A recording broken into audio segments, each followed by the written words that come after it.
મોરબીની હળવદ માર્કેટ યાર્ડની પ્રેરણાદાયી પહેલ સામે આવી। ધોરણ 10 અને 12ની બોર્ડની પરીક્ષાના વિદ્યાર્થીઓ તેમજ તેમની સાથે આવતા એક વાલીને નિઃશુલ્ક બપોરનું ભરપેટ જમવાનું આપવાની વ્યવસ્થા કરવામાં આવી।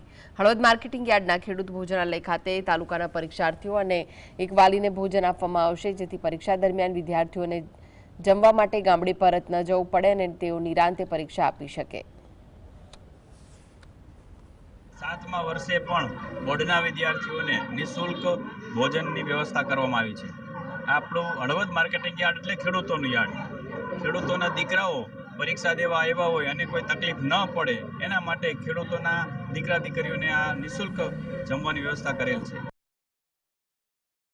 10મા વાળા છે એ 1 વાગ્યા પછી 1:15 વાળા જમવા આવે છે અને 12મામાં જે ગામડેથી આવતા હોય એ લોકો 12 વાગ્યા આસપાસ જમવા આવી જાય છે। 12માના વિદ્યાર્થીઓ ઓછા આવે કારણ કે ઘણા ઘરેથી જમીને આવતા હોય, પણ 10મા વાળા વિદ્યાર્થીઓ ઘણા બધો લાભ લે છે।